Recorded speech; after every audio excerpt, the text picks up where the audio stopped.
오늘 7절에 보니까요, 말라기 선지자가 눈물로 호소해요. 그런데도 불구하고 이스라엘 백성들은 하나님으로부터 점점점 멀어져 가요. 그러자 하나님이 그 멀어져가는 이스라엘 백성들에게 또 호소합니다. 뭐라고 호소하냐면, 만군의 여호와가 이르노라, 너희 조상들의 날로부터 너희가 나의 규례를 떠나 지키지 아니하였도다. 너희 조상들의 날로부터, 이거 언제부터입니까? 출애굽해서 광야 생활하던 이스라엘 12지파 그 조상들이 여전히 광야에서 죄를 짓고 방탕했거든요. 그런데 그 방탕 생활이 지금 말라기 시대 백성들까지 계속 내려오고 있는 거예요. 그래서 하나님이 선지자들을 계속 보내서 책망도 하고 때로는 위로도 하고 여러 가지로 해봤지만 결국 백성들은 전부 하나님을 떠나가고 있는 겁니다. 그래서 하나님이 뭐라고 말씀하느냐? 하지만 내게로 돌아오라. 그리하면 나도 너희에게로 돌아가리라. 제발 좀 돌아오면 안 되겠느냐? 돌아오라, 돌아오라. 너희와 나와 맺은 언약이 그게 아니지 않느냐? 돌아오면 복 줄 텐데 왜 나를 떠나 그렇게 고통을 겪으면서도 더 멀리 가고 있느냐? 하나님의 눈물 어린 호소가 오늘 7절 말씀입니다. 돌아오라고 하는 말은 메타노이아, 회개를 의미하는 겁니다. 지금까지 가던 길을 뉘우치고 다시 하나님을 향하여 돌아오라, 유턴하라는 거예요. 지금까지 너희들 그렇게 사는 삶은 안 된다. 근데 그렇게 살지 말라고 안 했느냐? 그러니 그거 뉘우치고 다시 내게로 돌아오라. 그럼 그들이 지금까지 어떻게 살았습니까? 어제 말씀드렸죠. 5절에서 점이나 치러 다니고 간음이나 하고 거짓 맹세하고 품꾼의 삭을 억울하게 하고 고아와 과부를 돌보는 게 아니라 업제나 하고 나그네를 억울하게 하고 결정적인 것, 나를 경외하지 아니하는 자들이다. 하나님을 무서워하지도 않고 두려워하지도 않고 안식일도 안 지키고 이방 결혼이나 해대고 하나님 앞에 11조는 떼먹고 이러니까 하나님이 복을 주고 싶어도 복을 줄 수가 없는 거예요. 여러분, 하나님은 어제나 오늘이나 영원토록 변함이 없으신 분인 줄 믿습니까? 이건 아주 중요한 사건이에요. 2000년 전이나 4000년 전이나 6000년 전이나 뭐 천지창조 그때부터 오늘 이 시간까지 하나님은 변함이 없고 하나님의 말씀은 한치의 오차가 없습니다. 천지창조 때 하나님이 하셨던 말씀, 아차 그때는 너무 오래돼 갖고 내가 말을 잘못했다, 이제 바꾸겠다, 이런 분이 아닙니다. 한 번 하신 말씀은 한치의 오차가 없이 그대로 행하시는 분입니다. 우리를 향한 하나님의 뜻도 변함이 없습니다. 이건 하나님도 그렇고 예수님도 그렇고 성령님도 그렇습니다. 그래서 히브리서 13장 8절에 보면 예수 그리스도는 어제나 오늘이나 영원토록 동일하시니라, 이렇게 말씀하신 거예요. 그래서 그분은 우리의 신뢰의 대상이 되고 믿음의 대상이 되는 거예요. 자꾸 말 바꾸고 자꾸 이랬다 저랬다 하면 믿을 수 없잖아요. 영원토록 동일하시다, 이게 우리를 향한 하나님이에요. 그래서 3400년 전에 창세기를 썼는데 그때 하신 말씀이나 오늘 우리에게 하시는 말씀이나 하나님은 똑같아요. 3400년 전 말이니까 지금하고 시대가 달라졌으니 바꾸겠다, 이런 분이 아니에요. 수천 년 전에 쓴 성경을 지금 읽어도 큰 은혜가 되는 이유가 뭡니까? 옛날에 계셨던 그 하나님이 똑같이 지금도 우리와 함께 하시는 거예요. 모세와 함께 했던 하나님이 지금 나와 함께 하는 거예요. 과거의 하나님, 현재의 하나님, 미래의 하나님은 여전히 똑같으셔요. 축복의 약속은 여전히 변함이 없어요. 자, 그러면 왜 그 하나님하고 관계가 끊어졌죠? 왜 그 하나님으로부터 축복을 못 받고 있죠? 첫째, 하나님이 변했다, 아니면 우리가 변했다? 그거 보세요. 우리가 변했죠. 하나님은 변함이 없는 분이에요. 우리가 원래 위치를 떠나서 우리한테 문제가 발생한 거예요. 하나님 쪽은 아무 문제가 없어요. 그런데 우리는 뭐라고 말합니까? 하나님, 지금 뭐 하는 겁니까? 이런 말은 절대로 하는 거 아니에요. 하나님, 아니 우리가 잘못해놓고 우리가 변해놓고 그래서 우리가 복을 못 받으면서 하나님이 살아계시면 나한테 이렇게 할 수 있습니까? 세상에 막말도 이런 망발이 어디 있습니까? 이런 실수가 어디 있습니까? 하나님은 전혀 변함이 없는데 내가 변질되어 놓고, 그러니까 그 은혜와 복을 다시 받으려면 하나님께로 돌아오는 길밖에 없습니다. 그러므로 혹시 현재의 삶에 만족하지 못하고 삶의 열매가 없는 삶을 사는 사람이 있다면 무조건 내가 변해야 돼요. 방법 없어요. 하나님은 변함이 없어요. 내가 변화되는 만큼 은혜가 임할 거고, 내가 변화되는 만큼 하나님의 축복이 임할 거예요. 복 많이 받은 분들 변해서 그래요. 하나님께로 가까이 와서 그래요. 나는 이렇게 복이 없지? 하나님과 멀어졌을 거예요. 분명 하나님만이 아는 변질된 게 있을 거예요. 그래서 돌아오라 돌아오라 이렇게 애타게 부르는 거예요. 그런데 우리는 무슨 생각을 합니까? 모든 문제의 원인이 전부 밖에 있대요.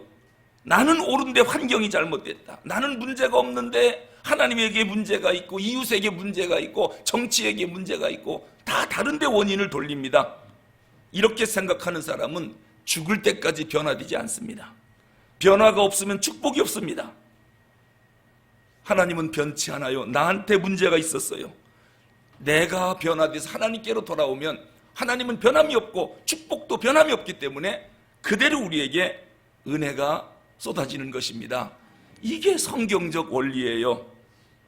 하나님이 우리가 하나님께로 돌아오기를 얼마나 애타게 기다리느냐면요, 누가복음 15장에 나오는 탕자의 비유가 하나님의 마음이에요.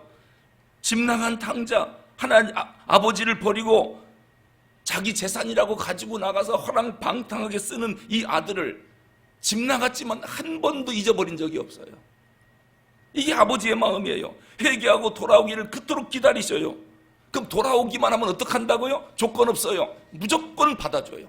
그리고 목욕시키고 세마포 입히고 금가락지 끼우고 잔치상을 베풀어서 그냥 아들을 인정해줘요.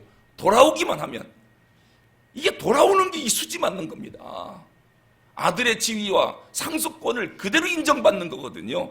돌아온다는 게 대단한 일이지요. 그런데 아버지가 기다리다 눈이 멀려 그래요.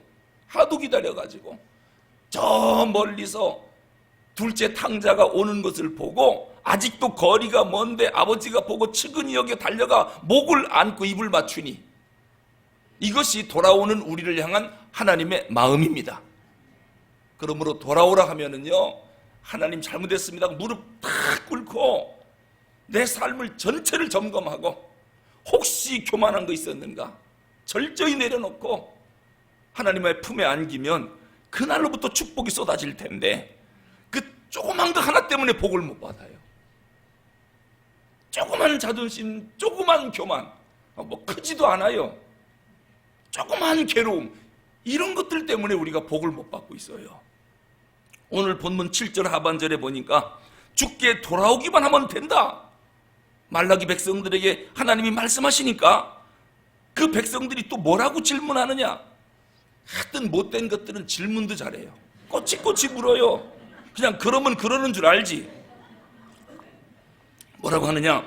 우리가 어떻게 하여야 돌아가리까? 돌아가는 방법을 알려달래요. 오면 되지. 뭔 방법을 알려달래요? 그러니까 하나님이 뭐라고 대답합니까? 어떻게 해야 우리가 돌아갑니까? 하나님. 그럼 우리가 하나님이 뭐라고 대답할 것 같아요? 그러니까 내가 니들 죄 짓지 말라고 그랬잖아. 예배 잘 드리라고 그랬지. 기도 열심히 하라고 그랬지. 말씀대로 순종하라고 그랬잖아. 성결한 삶 살라고 그랬잖아. 열심히 생명들 살리라고 그랬잖아. 그렇게만 해라. 이게 돌아오는 거다. 이런 대답을 우리가 기다리고 있거든요. 그런데 뚱딴지 같은 소리를 해요. 하여튼 우리가 들으면 기분 나쁜 소리예요. 그게 8절이에요. 사람이 어찌 하나님의 것을 도둑질하겠느냐? 그러나 너희는 나의 것을 도둑질하고도 말하기를 우리가 어떻게 주의 것을 도둑질하였나이까 하는도다. 이는 곧 11조와 봉헌물이라. 하나님께 어떻게 해야 돌아갑니까? 네가 11조 때 먹었느니라. 회개하고 돌아와라. 아니 지금까지 잘 나가다가 하나님 왜 이러시는 거예요? 지금까지 얼마나 영적이고 고상한 얘기만 지금 주고받았습니까? 근데 왜 갑자기 돈 얘기를 꺼내요? 은혜 안 되게. 이게 앞뒤 문맥이 안 맞는 거 아니에요?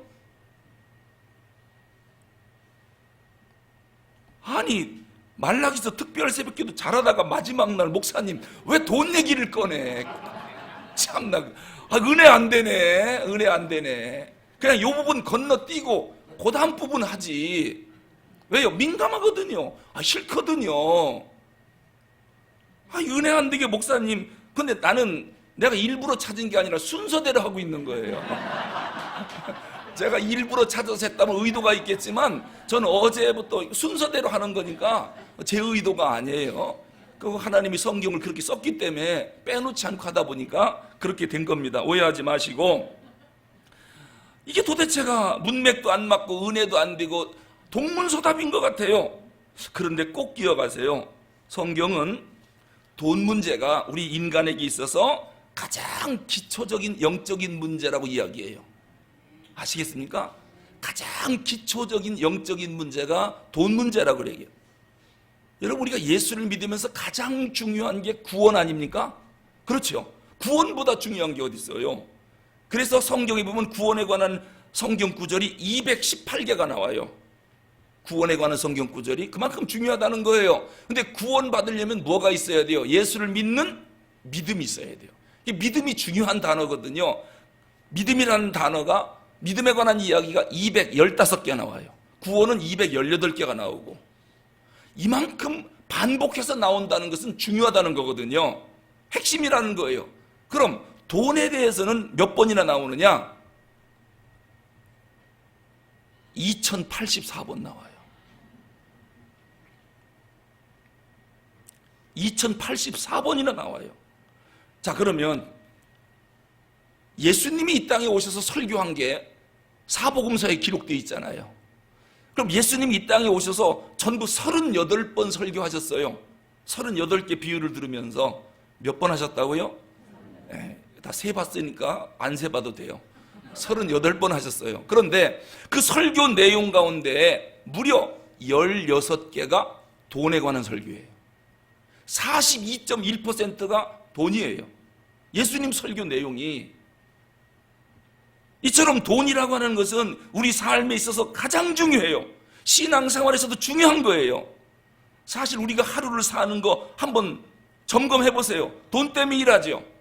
돈 때문에 공부하죠. 돈 때문에 사람 만나죠. 어제 왜 웃었어요? 돈 때문에 웃었잖아요. 왜 어제 눈물 흘렸어요? 돈 때문에 울었잖아요. 돈 때문에 사람 죽였다 그러더라고요. 어떤 사람은 돈이 사람 살렸대요. 전부 돈이에요, 돈. 그렇기 때문에 성경은 돈을 어떻게 벌고 어떻게 사용하느냐에 따라서 육적인 문제가 영적인 문제로 바뀌는 거예요. 이만큼 중요한 게 우리가 듣기 싫은 돈에 관한 문제예요. 예수님은 집중적으로 돈에 관한 이야기를 했고, 성경도 구원 믿음보다 훨씬 많은 10배가 많은 2084번이나 돈에 관한 이야기를 하고 있어요. 여러분, 리차드 포스터가 돈, 섹스, 권력이라고 하는 책을 썼습니다. 거기서 포스터가 이런 얘기를 해요. 돈에는 영적인 의미가 있다. 맞는 얘기입니다. 돈의 배후에는 영적 세력이 있습니다. 그래서 예수님이 마태복음 6장 24절에서 뭐라고 말씀하느냐? 너희가 하나님과 재물을 겸하여 섬기지 못하느니라 그랬습니다. 여러분, 하나님과 재물, 이건 한글 성경에서 번역을 하나님과 재물이라고 그랬지, 헬라어 원어 성경을 보면 하나님과 만몬이라고 되어 있어요. 만몬. 이 만몬을 재물이라고 번역을 했더라고요. 근데 이 원래 만몬이라고 하는 것은 재물이 아니고 돈신, 돈이 신이에요. 돈신을 만몬이라고 그래요. 우리가 번역을 재물로 했지 원래는 돈신입니다. 이게 인격체로서의 돈신이 있다는 거예요. 이게 만몬입니다. 그래서 네가 하나님과 돈신, 하나님도 유일신이죠. 돈도 신이랍니다. 신이 두 개가 있어요. 그렇기 때문에 둘을 겸하여 섬길 수가 없다는 겁니다. 유일신이신 하나님을 섬기든지 돈신인 만몬을 섬기든지 둘 중에 하나지 겸하여 섬길 수 없다. 그래서 돈은 우상 중에 가장 큰 우상입니다. 아시겠습니까? 어디 고목나무에 비는 것도 우상이지만 돈 섬기는 게 훨씬 큰 우상이라는 걸 여러분이 꼭 기억해야 돼요. 왜? 그만큼 돈은 신이거든요. 고목나무는 신은 아니에요. 부처는 신은 아니에요. 돌 깎아 만들어 놓은 거지. 근데 돈은 만몬이에요. 신이에요. 그래서 우리가 하나님 앞에 11조를 드린다는 것은 만몬신을 깨뜨려 버린다라고 하는 의미가 여기에 있는 거예요. 난 하나님을 섬기지 돈을 섬기지 않는다라고 하는 상징적 의미가 11조에 있어요. 이건 돈이 아니에요. 그런 의미가 있는 거예요. 강한 의미가 있는 것이죠. 그래서 돈 문제는 영적인 문제다라고 하는 것입니다. 이렇게 중요한 돈에 대해서 예수님도 입만 열었다면 42.1%가 돈에 관한 설교였고 성경도 2084번이나 증언하고 있는데 오늘날 한국 교회는요, 부흥 강사들 몇몇 빼놓고는 지난 30년 동안 강대상에서 돈에 관한 설교가 싹 사라졌습니다. 그 이유가 뭐냐? 성도들이 돈을 엄청 좋아하다 보니까 돈에 관한 설교하면 알레르기 반응이 일어납니다. 그러다 보니까 조금이라도 양식 있는 목사, 생각 있는 목사라면 성도들 민감한 부분 건드리지 말라는 거예요. 그래서 아예 헌금, 돈에 관한 얘기는 강대상에서 일치 안 해버립니다. 저도 오늘 처음입니다. 부임한 지 3년이 이제 9월 첫째 주에 제가 왔지 않았습니까? 3년이 되는데, 근데 오늘도 하려고 해서 하는 게 아니라 순서에 따라서 성경이 그렇게 편집됐기 때문에 나온 걸 제가 또 일단 나왔는데, 제가 정확한 신학적 지식을 갖고 있는데 이거를 제가 빼놓고 설교할 수도 없고 이걸 또 거짓말할 수도 없잖아요. 전 있는 대로 할 거예요. 성경 원어에 나와 있는 대로 하나님이 뭘 생각하고 있는지 그냥 알려드릴 거예요. 그런데 조금 양식 있는 목사라고 하는 사람들이 민감한 부분 왜 건드리느냐, 또 일체 돈 얘기를 안 하면 성도들은 우리 목사님은 수준이 높아, 그리고 그렇게 좋아해요. 그러다 보니까 어떤 교회는요, 한 달에 4주 아닙니까? 한 주는 헌금 안 하는 주일이래요. 얼마나 교인들이 좋아하는지 주변에 시험 든 사람은 다 그 교회로 간대요. 헌금 안 하라고 한다고. 그러면은 교회 예산이 4분의 1이 줄어야 되죠. 그런데 예산을 안 준대요. 알고 봤더니 그 다음 주에 다 받더래요. 그러니까 고도의 전술 전략을 쓰는 거지요. 이건 아주 잘못된 것입니다. 왜 그렇습니까? 우리가 받아들이는 복음 중에서 상당 부분이 돈에 관한 이야기인데 교회가 돈에 대해서 일체 올바른 가르침을 안 줘요. 돈에 대한 성경적 기준을 안 알려주고 돈에 관해서는 스스로 알아서 하라는 거예요. 민감하니까. 그래서 성도들이 돈 때문에 고통당하고 돈 때문에 넘어지고 돈 때문에 시험 걸려요. 이렇게 중요한 게 돈이라면 한번 물어보겠습니다. 교회가 돈에 대해서 그래도 끝까지 침묵하는 게 옳습니까? 아니면 성경적인 올바른 가르침을 주는 게 중요합니까? 그래서 제가 오늘 설교하는 겁니다.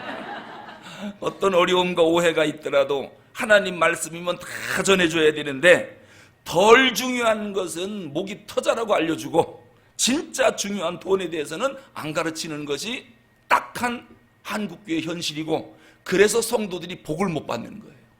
복 받는 길을 안 알려주니까요. 이 만몬신을 못 죽이니까. 두 주일을 섬기고 있으니 하나님이 복을 줄 수가 있습니까? 이래서 우리가 큰 손실을 보고 있는 것입니다.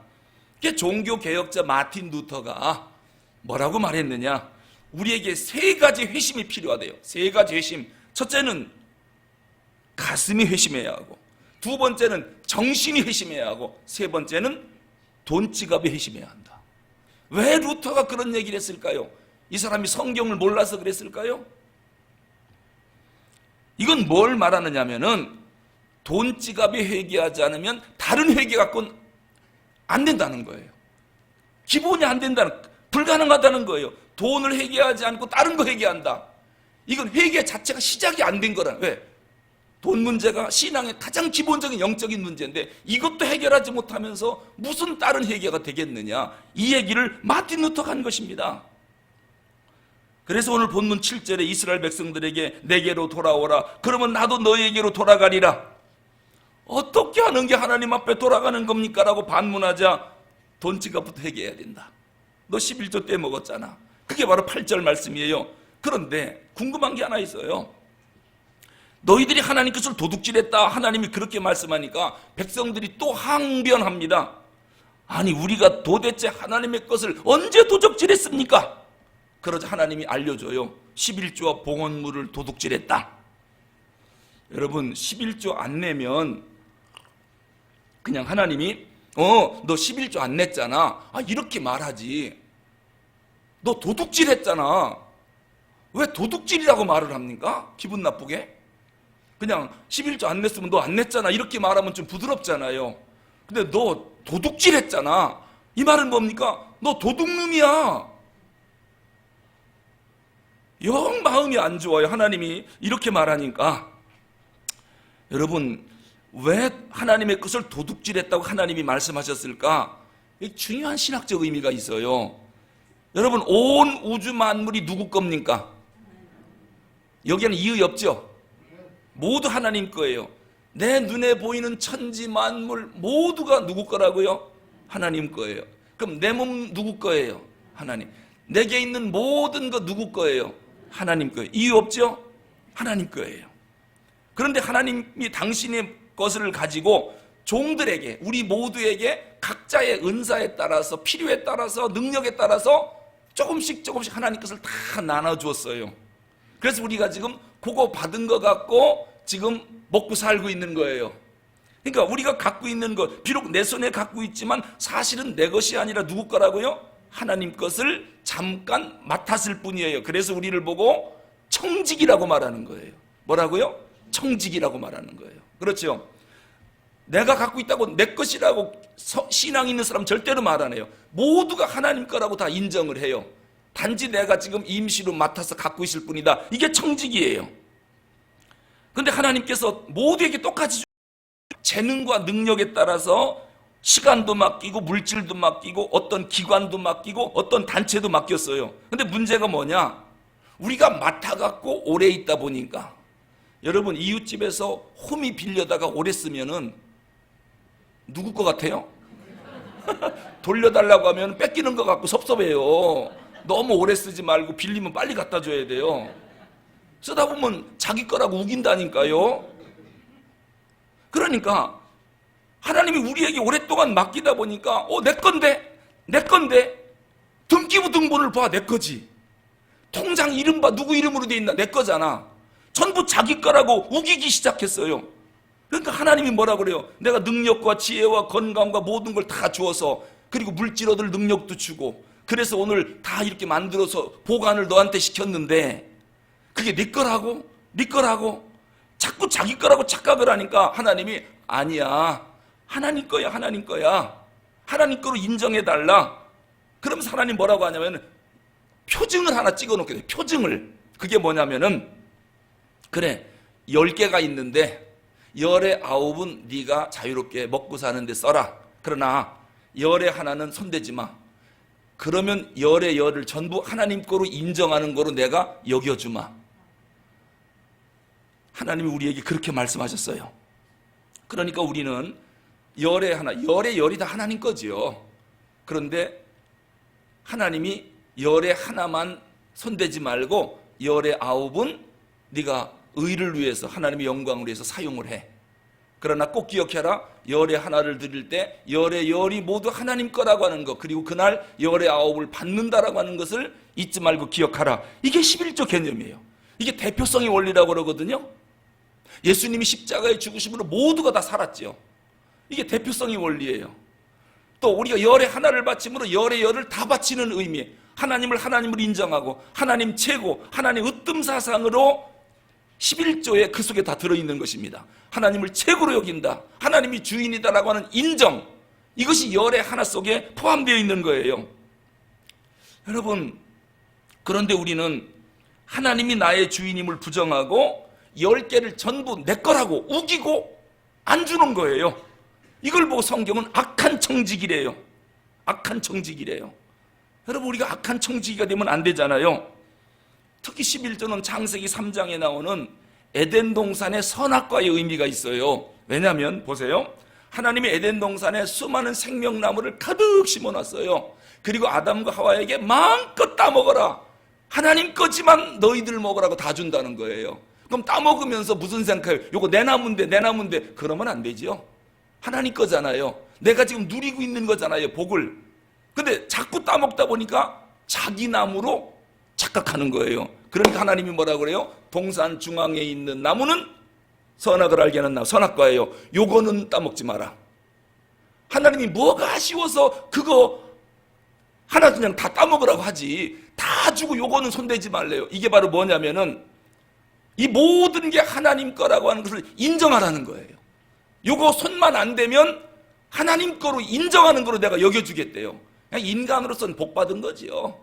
하나님이 다 해주고 마음껏 모든 걸 다 먹으면서 한 나무만 안 먹으면 되니까 이게 11조 개념이에요. 그런데 아담과 하와가 먹을 게 천진데 그것도 먹어요. 먹을 게 따로 있지 어떻게 그것마저도 따먹습니까? 생각 좀 해보세요. 어떻게 그것까지 먹을 수 있어요? 이건 뭐냐? 하나님을 인정 안 하겠다는 거예요. 동산에 있는 모든 것을 하나님 거로 인정 안 하겠다는 거예요. 하나님 최고, 하나님 으뜸 사상 버리겠다는 거예요. 인정 안 하겠다는 거예요. 그러니까 하나님이 화가 난 거예요. 진노가 난 거예요. 뭐라 그랬습니까? 네가 나를 창조주로 하나님을 인정 안 하겠느냐? 죽을 거다. 그래서 인간에게 죽음이 온 거예요. 나중에 천국 가면 우리는 아담과 하와에게 가서 따져야 돼요. 당신들이 따먹는 바람에 우리가 얼마나 인류가 고생한 줄 아냐, 죄 때문에. 왜 그런 짓 했느냐라고 항의하러 갈 사람은 내 뒤에 붙으면 돼요. 그런데 문제는 우리도 그렇게 하나님 거를 따먹는 거예요. 그러니까 남 얘기할 필요가 없어요. 보니까 11조가 아니라 앞에 뭐가 붙었어요? 온전한 11조라는 단어. 온전한 11조라고 하는 단어가 붙어있는 거예요. 마찬가지입니다. 선악과로 우리에게 주신 11조, 이거 하나님의 것을 인정하는 행동이에요. 여기 손대는 거 아니에요. 선악과에 손대면 정령 죽으리라고 그랬고 11조에 손대면 하나님의 것을 도둑질하는 도둑놈이다라고 하나님이 그렇게 얘기하는 거예요. 여러분, 예수 믿으면서 도둑질하면 안 되죠. 이렇게 하나님께서 우리에게 11조를 왜 줬는지 그걸 우리가 잘 신학적인 이해를 하면, 아, 그런 의미가 있구나, 하나님이 다 하나님 거로구나, 그걸 다시 재확인하고 인정하는 게 되는 거예요. 그런데 이게 11조가 말이죠, 다 알면서도 11조 드릴 때, 자, 월급을 받았습니다. 10분의 1을 떼요. 그런데 10분의 1을 뗄 때 그때 그 고통과 아픔은 팔 하나 자르는 아픔이에요. 야, 이상하대요. 하나님 거예요, 다. 그런데 열의 9을 받는 날이고 하나만 하나님 걸 인정하는 그런 하나님께 구별되는 날인데, 아니, 하나님 걸 하나님께 드리는데, 아니, 팔을 자르는 아픔이고 다리를 자르는 아픔이 11조 드릴 때마다 있다니까요. 드릴 때마다 아까운 생각이 들고. 그런데 11조가 액수가 작으면 그래도 덜 아파요. 10만 원 벌어 1만 원 드릴 때는 뭐 그렇게 고통 안 느끼는데, 아니, 1,000만 원 벌어서 100만 원 드리려면 정신이 왔다 갔다 한다니까요. 1억 벌어서 1,000만 원 바치려고 그러면은 너무 큰 시험이 와요. 너무 큰 시험이 와요. 여러분, 10만 원 바쳐서 10,000원을 11조 하는 거하고 1억 벌어서 1,000만 원 11조 하고, 10,000원 11조 하고 싶어요? 1,000만 원 11조 하고 싶어요? 정말이요? 근데 왜 10,000원 11조 할 때는 시험 안 드는데 1,000만 원 할 때 시험 듭니까? 그럼 하나님 앞에 기도하세요. 하나님, 시험 들어서 나 1,000만 원 11조 싫어요. 10,000원 11조 하게 해주세요. 오늘 새벽에 그렇게 기도하세요. 왜냐하면 11조가 크는 걸, 크게 커지는 걸 두려워하더라고요. 난 우리 성도들이 1,000만 원씩 11조 했으면 좋겠어요. 왜냐? 9,000만 원 받는다는 생각을 해야죠. 왜 1,000만 원 뺏긴다는 이런 생각. 그러니까 남의 거 오래 갖고 있으면 직거로 한다니까요. 그래서 월급 타면 애들 다 오라고 그래가지고 아빠 수입이 이만큼이다, 하나님이 은혜 주시고 복 주시고 하나님 거다, 애들 보는 앞에서 어려서부터 11조 딱 떼서 하나님께 바치는 거다, 훈련을 어려서부터 시켜야 돼요. 애들이 세배 용돈 이리 와, 엄마 앞에 내놓고 11조, 그때부터 철저히 하지 않으면 얘들 어림도 없습니다. 11조요? 어림도 없습니다. 그렇게 시켜도 안 하는데요. 그리고 어떻게 하나님 걸 도둑질하고 하나님을 인정 안 하고 창조도 인정 안 하고 하나님 으뜸 사상을 버리고 어떻게 하나님 복 주세요? 이게 말이나 됩니까? 앞뒤가 안 맞잖아요. 그런데 8절 하반절에 보니까 너희가 하나님 것을 도둑질하는 것은 곧 11조와 봉헌물이라고 그랬습니다. 왜 11조랑 봉헌물을 나눴지요? 자, 엄밀히 말하면 여러분 11조는 사실 헌금이 아니에요. 왜냐? 이건 하나님 거로 떼놓은 거니까 돌려준 거거든요. 하나님께 돌렸는데 그게 무슨 헌금입니까? 헌금은 내 것을 나보고 쓰라고 한 것을 주는 게 헌금이지. 여러분, 내가 어느 집사님한테 망치 하나 빌려왔어요. 그거를 쓰고서 돌려주는데 내고 준 겁니까? 원래 그 사람 겁니까? 그렇기 때문에 거기에는 희생과 헌신이 들어가요? 안 들어가요? 안 들어가죠. 왜? 그 사람 거를 다시 그 사람 돌려주니까 그건 돌려줬다고 막 의시되고 다녀요? 나 망치 빌린 거 어제 돌려줬다. 봐라. 내가 돌려줬잖아. 이게 뽐내고 다니는 사람 있습니까? 너무도 당연한 일이잖아요. 11조는 하나님의 것으로 손대지 말라고 한 거고 주인이 달라고 해서 드린 거기 때문에 원래 내 게 아니거든요. 그거 드렸다고 뽐낼 만한 것은 아니에요. 단 11조를 드리면 무슨 의미가 있느냐? 하나님 거를 내가 갖고 있다가 하나님이 달라고 해서 나는 드렸다. 이 말이 뭐예요? 나는 정직하기는 하다. 망치를 빌려 쓰고 안 주는 사람 얼마나 많은데요. 제 거라고 나중에 싸워서 뺏는다니까요.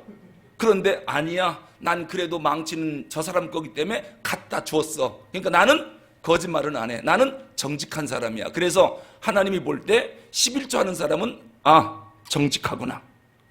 정직하구나 인정하는 거예요. 11조 안 하는 사람은 도둑질 하는구나. 내 거를 지 것처럼 쓰더니 자기 거라고 우기는구나. 이렇게 하나님이 인정하는 거예요. 그 다음에 봉헌물이라고 하는 것은 뭐냐? 자, 열의 아홉은 우리 보고 생활에 필요해서 쓰라고 그랬잖아요. 근데 열의 아홉도 이제 11조 냈으니 내 맘대로 쓴다. 그러면 안 돼. 열의 아홉도 누구 거예요?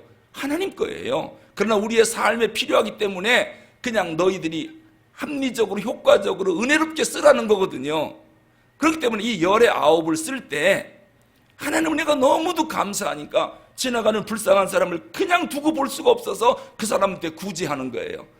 쌀 떨어졌지, 우리가 쌀이 10가마 있는데 한 말 줄게 하고 한 말 주는 거예요. 또 저쪽에 가서 막 뭐하는 사람이 너무 딱해요. 그래서 내가 좀 도와줄게 하고, 왜? 내가 받은 은혜가 크니까 그쪽도 조금 도와줘요. 이렇게 도와주는 것을 봉헌물이라고 그래요. 레위기에서는 화목제물이라고 그래요. 봉헌물. 근데 하나님은 그 봉헌물에 대해서 너무너무 기뻐해요. 그래서 봉헌물을 드리면 하나님이 기뻐한다. 11조를 드리면 정직하기는 하네. 떼먹지는 않네. 그러나 내 거 준 게 아니기 때문에 자랑할 건 못 돼요. 그러니까 우리 둘의 교인들은 나 11조 교인이야. 절대로 뻐기지 마세요. 그건 뻐기는 게 아니에요. 자랑할 것은 못 되지만 그래도 하나님 거를 떼먹진 않았다. 정직하게 산다라고 하나님이 인정을 해요. 그런데 하도 그런 사람이 없으니까 내가 너한테 정직하기만 하면 복 주겠다는 거예요. 정직하기만 하면. 이것이 성도들의 물질 관리입니다. 그런데 그럼 11조 어디다 바쳐야 됩니까? 10절에 보니까 만군의 여호와가 이르노라 너희 온전한 11조를 창고에 들여 나의 집에 양식 있게 하고 11조를 나의 집에, 나의 집이 어디입니까? 교회입니다. 하나님의 집 교회. 그러니까 잘 알아두세요. 11조는 본인이 몸담고 있고 본인이 은혜 받고 있는 본교회에다 드리는 거예요. 내가 지금 주로 어디서 영적인 공급을 받고 있고 우리 교회가 어딘가 거기에다가 11조를 드리는 거예요. 근데 간혹 어떤 분들은요 11조를 자기가 아는 선교지나 구제단체로 보내는 사람이 있어요. 그러면서 뭐라고 하느냐? 뭐가 나쁩니까? 괜찮지 않습니까? 약한 개척교회로 내 11조 보내는 게 왜 나쁩니까? 하나님의 것을 하나님을 위해서 쓰는데 무슨 문제가 있습니까? 맞아요. 11조는 하나님 거예요. 그런데 하나님 것을 가지고 왜 내가 내 맘대로 개척교회 보내고 선교지 보내고 내 맘대로 하느냐 말이에요. 자기 거면 그렇게 해도 괜찮아요. 자기 맘대로. 하나님 거 가지고 내가 이리 쓰고 저리 쓰고 내 맘대로 한다. 여러분 이것은 안 됩니다. 왜냐?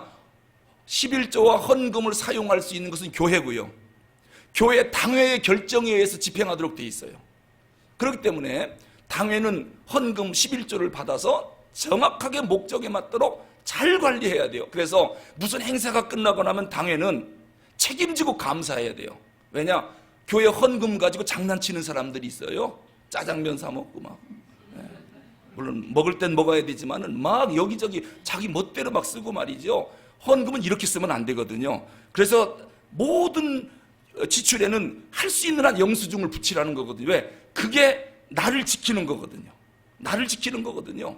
그래서 당연히 행사 끝나면 모든 영수증과 모든 예산과 집행 결과를 갖고 와라. 얼마 남았냐, 얼마 부족하냐. 부족하면 더 줄 거고 남은 거는 반납시키고 깨끗하게 처리해야 돼요.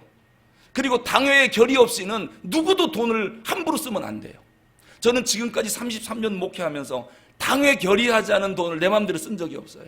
모든 건 다 하나에서 10까지 전부 당회에다 내놓고 여기서 결정한 것만 지출하게 전 지금까지 목회를 그렇게 해왔어요. 그러니까 교회에 문제가 생길 수가 없어요.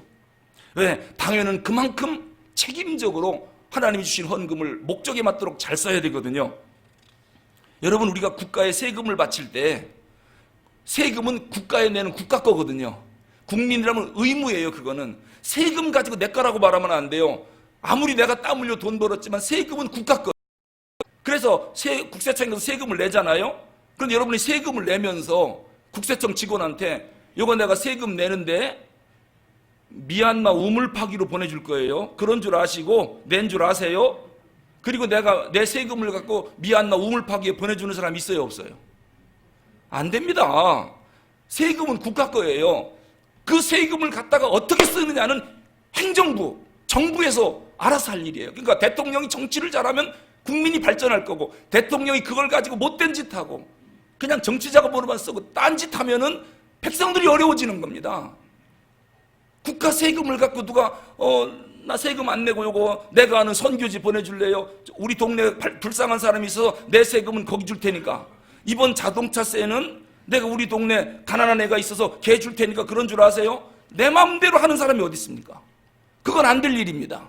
11조가 똑같습니다. 오히려 꼭 돕고 싶은 데가 있으면 교회에다가 요청을 하는 겁니다. 11조는 본교회 하는데 아무개 개척교회나 아무지 선교지가 너무 힘들으니까 교회가 좀 도와줬으면 좋겠습니다 라면은 교회가 심의해서 얼마든지 교회 이름으로 도와줄 수 있는 겁니다. 이건 장로님들이 당회에서 결정해서 집행할 일입니다. 꼭 아십시오. 11조는 어디에 해야 되는가? 이건 내 집에 양식 있게 하라 라고 말씀합니다. 이제 마지막으로 오늘 9절에 보니까 그럼 하나님의 것을 도둑질하면 어떤 일이 생깁니까? 그리고 도둑질 안 하고 온전한 11조를 드리면 어떤 일이 생깁니까? 11절, 12절에 나옵니다. 11절, 12절은 11조를 잘 할 때 받는 복에 대해서 4가지로 기록을 해놨습니다. 그럼 11조를 안 하면 저주를 받는다고 그랬는데 이 4가지가 안 오겠죠. 하면 4가지 복을 받고 안 하면 4가지가 안 오겠죠. 이게 축복과 저주가 여기에서 갈라지는 거예요. 11절 12절에 보니까 만군의 여호와가 이르노라 내가 너희를 위하여 메뚜기를 금하여 너희 토지 수산을 먹어 없애지 못하게 하며, 자 11절로 하면 메뚜기 황충이 오지 못하도록 하나님이 막아주겠대요. 토지 수산을 먹어서 없애지 못하게 막아주겠대요. 또 포도나무의 열매가 기한 전에 떨어지지 않게 해주겠대요. 또 너희 땅이 아름다워짐으로 모든 이방인들이 너를 복되다 그렇게 말하게 해주겠대요. 하나님이 이런 복을 주겠대요. 그러면 이걸 11조 안 하면 이 복이 뒤집어져서 저주가 됩니다. 어떤 일이 생깁니까? 너희 농장에 누런 황충이 때, 메뚜기 떼가 네 농장에 생길 거다. 여러분, 메뚜기가 한 번 오면요 모든 나무 풀뿌리까지 다 갉아먹습니다. 초토화가 됩니다. 네가 하나님 것을 도둑질하면 해봐라, 초토화가 될 거다. 황충이 떼를 보낼 거라는 거예요. 그리고 너희 토지 수산을 완전히 먹어 없앨 거다. 심으면 뭐합니까? 잘 자라다가 수확을 못하는데요, 승승장구로 올라가다가 마지막에 뚝 떨어져요. 기가 막히게 뭐가 잘 되는 것 같다가 열매가 없어요. 알고 보면은 무너지고 왜? 토지 소산을 못 먹게 하겠대요. 아무리 심어봤자 열매가 없대요. 여러분, 전 교회를 봐도 그래요. 동남아 태국이나 필리핀이나 아프리카 교회, 방글라데시 이런 교회들을 보면 왜 그렇게 가난해요?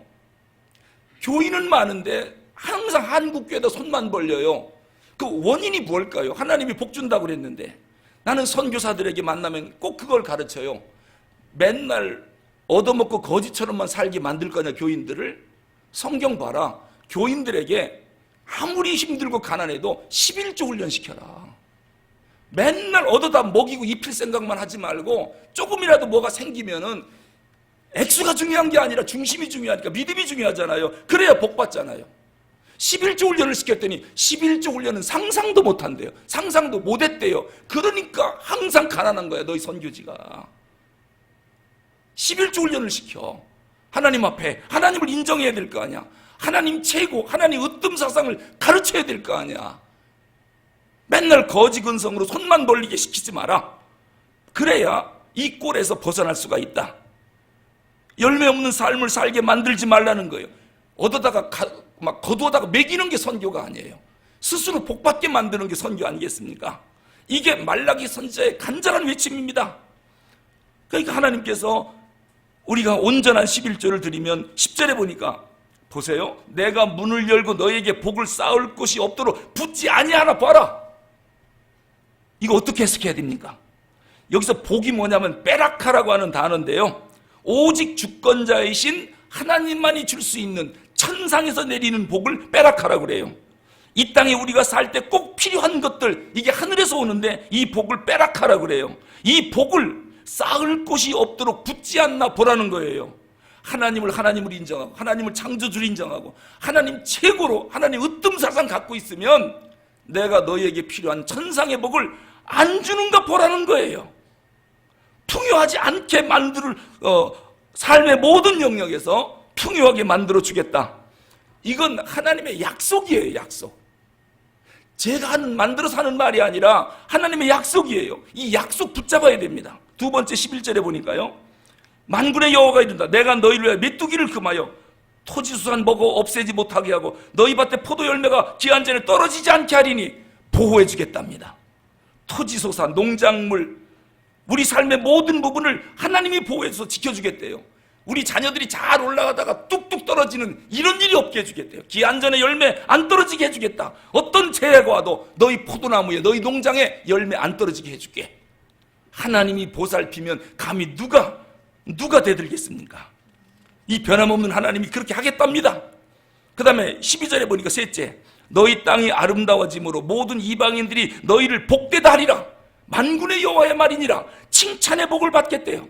온전한 11조를 드리면, 하나님 으뜸 사상 가지면, 네가 하나님 최고로 여긴다면 네가 사는 땅을 가장 아름다운 땅으로 만들어주겠다. 그래서 이방 사람들, 예수 안 믿는 사람들이 너희를 보면서 나 저 사람처럼 되고 싶어. 참 저 사람 좋겠다. 참 부럽다. 참으로 아름답다. 참 괜찮은 사람들이야. 이런 사람으로 만들어주겠다는 거예요. 할렐루야. 이런 약속이 있음에도 불구하고 인간이 얼마나 어리석으냐. 말씀드렸듯이 11조 액수 늘어나는 걸 겁나해요.